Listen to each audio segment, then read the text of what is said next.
Hello guys, welcome to Manager 14 Becoming Legend. And I'm sorry, wow, you've probably forgotten who I am. I'm sorry it's been a while. I'm not going to bore you with the details, but uploads will be getting a bit more regular now, especially next week. I'm going to try and start using that thing, I can't remember what it's called, scheduled uploads, or whatever it is, scheduled publishing, so I can make a lot of videos in advance and make sure they get uploaded at the same time every day. But as for that, let's get on and talk about the football, how it's going in my save with Swansea City. If you can't remember because it's been so long, this is a series basically where I want to become a legend. I started off at Blackpool, completely failed, went to St Johnstone, done really well. Now I'm at Swansea and I'm trying to make my name in the Premier League, and look, we're doing alright. 7th place isn't too bad. That's a good start. That's a good step to kick off my career in England. And it's been a good couple of games really.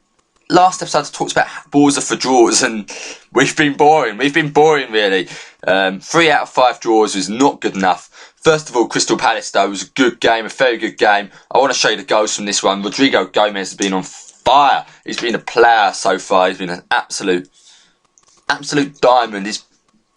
He really is an absolute hidden gem. I've got to urge you to look at him in your save, whether you're 5 years into your save or just starting out. Look at Rodrigo Gomez. And he's got high tackling as well, which proves to be so effective on a winger because he can pick those fullbacks. He can pickpocket those fullbacks and he's in. And as you can see here, he executes a beautiful finish in the bottom left-hand corner to make it 1-0 up against Crystal Palace. And then he sets in a free kick here, finds Tactidis, but Tactidis loses it. Davies, though, picks it up, and as you can see, we build up from the back. We don't just boot it up there, we start building it up. Tactidis now plays in Gomez. Gomez gets picked again. Not really good to see Gomez doing that, but he does have those moments of brilliance. Norwood then finds into Via. Look at this run from Gomez on the right-hand side, but he drops out. He makes another one. McManaman makes that run. McManaman. Great goal. I like that one. 2-0.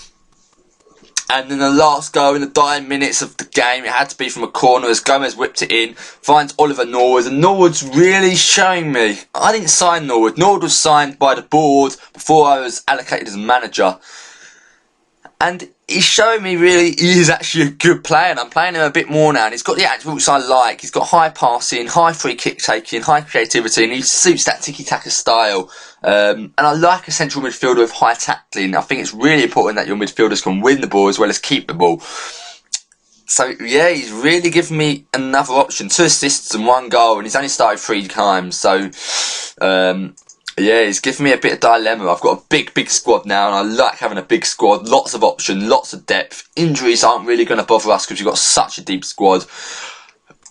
But then we went to play Chelsea. Under who they're being managed by now, Jorge Jesus. He took over from Jose Mourinho. Jose Mourinho went to Man City. Another Portuguese guy came in. As you can see, we sort of matched Chelsea here. This guy I've never heard of, Iancu. Let me know if you've heard of him. He's become an absolute great player. I think he's from Inter Milan, is he? No, I'm talking rubbish. But he scored 2 goals against us, and so did Krigiakos Papadopoulos. And Papadopoulos, I've got to tell you, is one of the best players in the game, in my opinion. He's not developing too well at Chelsea, but he really is quality centre back. And Chelsea just proved they're miles better. They are much more clinical, especially Iancu there. Knocked us down to earth a bit, because at this point we were flying in top 4. They knocked us back down to earth, and then we had a run of 3 draws here, which is good and bad. We went to West Brom, we scored 3 goals, but we conceded 3, which was far too many. But Conor Graves scored 2 goals, 2 lovely goals. He's a regen. I'm not too sure about him at the moment. He's got great technical attributes, but he's really lacking that sort of flair and creativity that you want from an advanced playmaker role. And he's lacking that anticipation and that acceleration. But then he's got great first touch and great technique and great passing. I need your opinion on this guy, guys. 6'1" as well. Is he too immobile to be a central midfielder in a tiki-taka style? Let me know, guys. Tell me your opinion about this guy, because I am stumped about this guy. But he scored 2 goals in his first start. Very nice to see. And Harry Kane as well. Harry Kane getting on the score sheet as well. It's nice to see him getting a few goals. He's scored 2 in 4 this season. yet again giving me a more option. You know, all these players that I'm not playing are playing well. It's giving me such a dilemma. I'm scratching my head looking at this team. Who do I drop? I have no idea who to drop. We didn't have a boring score draw against Norwich. Boring. Don't know why we couldn't win it. Not dominating possession as well as I'd like to yet. But then we went to Man City and this was a great game. Very nice game. We dominated possession. They had much more shots. But we made the most of our possession and we made the most of our chances. We put away 2 of our 4 shots on target, or 2 of our 11 shots. And they only got 2 out of 22, which is a lot worse than 2 out of 11. But as you can see, still building up that play from the back. It's working now, building up from the back. We're still not fully familiar with the tactic, but it is working now. It's not flawed. We're not losing the ball in the defence like we were before. And as we can see, McManaman now made that break down on the left-hand side, but he cuts inside. Looking at run from Gomez. Gomez makes that beautifully timed run, and he scores again. He's been amazing, Gomez. Rodrigo Gomez. Yet again, I'm going to say it again. Check him out because he's so good. James Ward-Prowse here is really starting to step up now. He seemed a bit of a boring player. He seemed to go missing in games, but now he's starting to sort of get involved and start creating chances. And as you can see, we were 2-0 up, but we let it slip here. Marcelo played it out wide to Insigne, who's... I never really rated Insigne in previous games, but now he's just...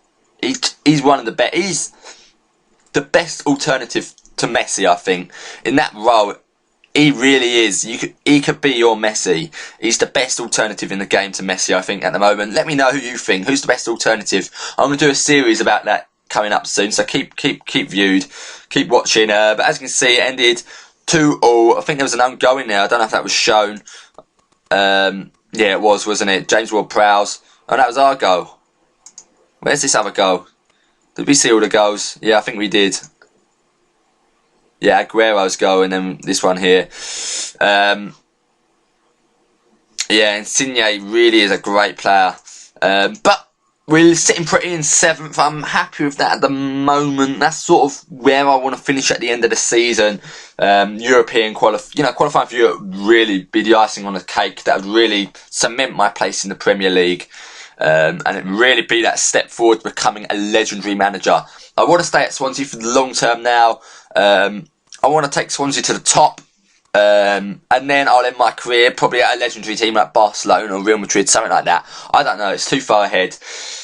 But yeah, it's about Swansea City for the foreseeable future, and it's going very, very well.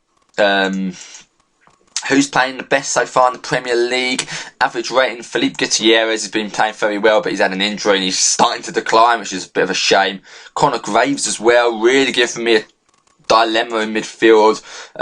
Martin Flint, I've got to show you this guy. He's amazing. He's my first choice centre back at the moment. This guy is outstanding.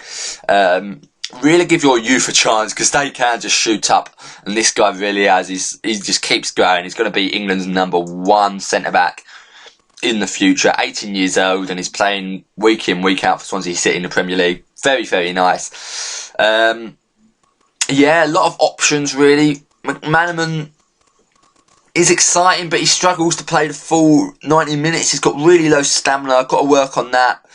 I found that the stamina is a lot more influential in the game than last couple of games.